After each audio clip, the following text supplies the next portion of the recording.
Hello दोस्तों, मेरा नाम अभिषेक है। AICPI इंडेक्स मई 2022 का आंकड़ा आ चुका है।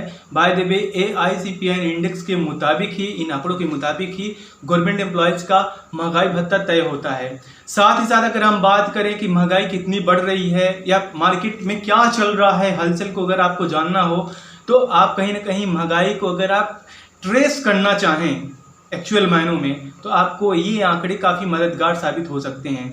तो बाद में देखिएगा, अगर हम ओवरऑल पहले बात कर लें, अगर महंगाई भत्ता कब बढ़ेगा तो देखिएगा जुलाई में बिल्कुल भी ऐसा कोई आदेश नहीं आएगा कि आपका महंगाई भत्ता कितना बढ़ रहा है, क्योंकि लास्ट जुलाई 29 जुलाई को फाइनलाइज जो जून का डेटा है वो आएगा। बाय द वे आज आया है मई महीने का, मई 2022 का डेटा। तो देखिएगा, चलिए हम पहले डेटा की बात कर लेते हैं, फिर कुछ हम जनरल टॉक करते हैं। देखिएगा, जो महंगाई भत्ता आपका है वो जनवरी से लेके और अप्रैल तक का 2.3 यूनिट्स बन रहा था, मतलब 2.3% आपका महंगाई भत्ता और ऐड होने वाला था। अगर मई और जून का जो डेटा है अगर वो जीरो होता, फिर भी आपका महंगाई भत्ता इतना बढ़ रहा होता। कहने का मतलब ये कि अगर आप स्टार्टिंग मंथ्स को देखें, जैसे आप जनवरी के देखें, फरवरी के देखें, तो इधर का आपका जो डेटा है AICPI को घटा था। मैं वीडियोज़ के माध्यम से आपको बताया था। मार्च में बढ़ा है और अप्रैल में जिस कदर से महंगाई आपने देखी है, FMCG के दाम बढ़ गए हैं, सारे दाम बढ़ गए, जो भी वजह रही हैं, तो 1.7 मतलब 1.7% तो आपको महंगाई भत्ता केवल अप्रैल महीने का बढ़ा है। देन उसके बाद देखिएगा है क्या कि जो मई का डेटा है, जो सबसे महत्वपूर्ण है, जो आज की वीडियो का मुद्दा है, तो आपका ये डेटा है 1.3% बढ़ा है, इंक्रीज हुआ है। मतलब क्या कि 2.3 में आप 1.3% और ऐड कर लीजिए, मतलब 3.6% अब आपका महंगाई भत्ता बढ़ना तय हो गया है। बाय द वे अगर जून में जो नेक्स्ट मंथ है कहीं डिक्रीज ना हो, जहाँ तक मुझे लग रहा है तो डिक्रीज नहीं होने वाला है, इंक्रीज ही होगा। देखिएगा दोस्तों, है क्या कि जो न्यूज रिपोर्ट्स हैं उसमें बात ऐसी चल रही है कि जो आपका महंगाई भत्ता है वो बढ़ेगा और यहाँ तक कि 5% तक बढ़ेगा। तो जहाँ तक मेरा अनुमान है, मैं पहले वीडियो लाया था, आपको बताया था कि जो अप्रैल में आपका 1.7 बढ़ा था, तो आगे चल के ये कहीं ना कहीं कम होगा। और मैं उम्मीद किया था कहीं ना कहीं ये 1 पॉइंट तक, या फिर आप बोल सकते हैं 1% तक कहीं ने ये फ्लक्चुएट करे, 0.78 कुछ ऐसे करके, क्योंकि जो RBI की नीति रही है, मॉनेटरी नीति रही है MPC ने, उसने रेपो रेट को इंक्रीज कर दिया था। देखिएगा, मई के स्टार्टिंग वीक में किया, तो उसका आप रिजल्ट देख रहे हैं कि मई में जो आपका महंगाई भत्ता या फिर आप बोल सकते हैं AICPI इंडेक्स का जो आंकड़ा है वो कहीं ना कहीं डिक्रीज हुआ है कंपेयर टू अप्रैल मंथ।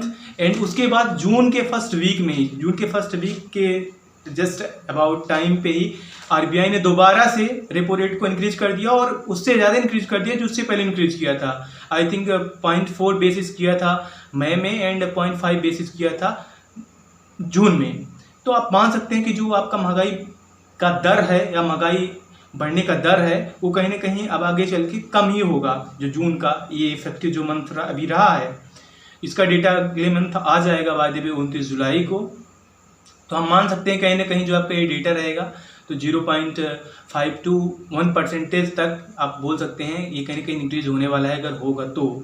हम ओवरऑल मान सकते हैं कि 5% बढ़ सकता है, लेकिन मुझे चांस बहुत कम लग रहे हैं। लेकिन आपका 4% महंगाई भत्ता बढ़ना बिल्कुल तय है, क्योंकि 3.6% महंगाई भत्ता अभी बढ़ चुका है as per now, as per today. And जून का जैसे डेटा आ जाता है, अगर मान लीजिए जून का डेटा आपका 0.4 पॉइंट भी अगर बढ़ता है या उससे थोड़ी सी भी ज़्यादा बढ़ता है तो आपका 4% मिलना तय है। एंड अगर ज़्यादा लकली रहे तो 1.4 अगर ये परसेंटेज बढ़ता है तब कहीं जाके आपको 5% डिफरेंस अलाउंसेस मिलेगा, जिसकी उम्मीद मुझे बहुत कम लग रही है। बाद में देखिएगा, जो आपका महंगाई इस बार भी बढ़ा है, ये जो डेटा बढ़ा है, इंक्रीज हुआ है, इसमें सबसे बड़ी जो वजह रही वो है फूड इंडस्ट्री की। जो आपका फूड है उसके जो प्राइसेस हैं वो काफ़ी बढ़े हैं, मतलब महंगाई आपको मेनली फूड में देखने को मिली है। और जो सैंपल है वो वेरियस सिटीज़ से लिया जाता है, मेनली 88 ऐसी सिटीज़ हैं इंडिया वाइड। मैं इसके बारे में वीडियो बनाया था आपके सामने। उन सभी की कीमतें निर्धारित करता है अलग अलग सिटीज़ से, एंड उसका एवरेज ऑन एन एवरेज जो रहता है वो निकाल के अपने सामने पेश कर दिया जाता है।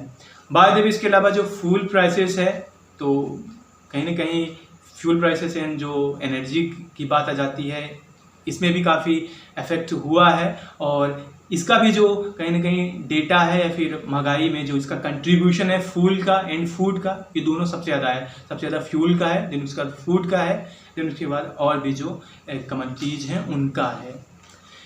तो बाद में इसके पीछे आप रीज़न जान सकते हैं कि जो वर्ल्ड टेंशन्स हैं, लाइक रशिया यूक्रेन फाइट्स काफ़ी टाइम से चला आ रहा है, उसके बाद से आप देख रहे हैं कि जो आपका महंगाई भत्ता का जो बढ़ने का स्तर है, या फिर जो आप डीएनएस अलाउंसेस के लिए AICPN का जो बेसिस है वो कहीं ना कहीं आप बढ़ते ही देख रहे हैं उसके बाद से, मैंने ली फरवरी के बाद से। एंड जो अभी आप कंट्रोल देख रहे हैं कि कहीं ना कहीं अभी डाउनफॉल हो रहा है आपका डीएनएस अलाउंसेस का AICPN इंडेक्स, तो मेन यही वजह है कि RBI आपके जेब से पैसा रखना चाहती है, इसीलिए उसने रेपो रेट बढ़ा दिया है ताकि आपके लोन महंगे हो जाएं, आप लोन कम लें। और ऐसा सेंटीमेंट आप सभी के अंदर ज़रूर होगा, कहीं ना कहीं मार्केट में एक जो मंदी का दौर आने की आशंका है वो भी कहीं ना कहीं नज़र आ रही है। तो इसकी वजह से भी कहीं ना कहीं आगे आप देखेंगे कि महंगाई का जो स्तर है, डिमांड सप्लाई का जो रेशियो है वो कहीं ना कहीं एक बैलेंस का रूप लेगा। और जो ये डेटा रहेगा फॉर जून जो भी बीत चुका है वो कहीं ना कहीं आपका AICPN आंकड़ा थोड़ी कम रहेगा। तो ओवरऑल इस वीडियो का सार यही है कि अभी तक के लिए आपका महंगाई भत्ता 3.6% बढ़ रहा है, और मुझे पूरी उम्मीद है कि ये जो आपका पेबल रहेगा फ्रॉम जुलाई से पे आपका इंक्रीज कर दिया जाएगा जुलाई 2022 से। और ऐसा आदेश कोई आ सकता है दिवाली के टाइम पे, या फिर कोई अगर मान लीजिए और ऐसा कोई अगर बड़ी बात रहती है इलेक्शंस को ध्यान में देखिए, केंद्र सरकार आपका अगस्त में से कोई भी आदेश ला सकती है। तो कहीं ना कहीं आप उम्मीद कर सकते हैं कि 4% आपका डीएनएस अलाउंसेस बढ़ेगा। दोस्तों जो भी होगा हम आपके सामने रियल टाइम अपडेट्स लाते रहेंगे, आप हमसे बनिएगा। धन्यवाद।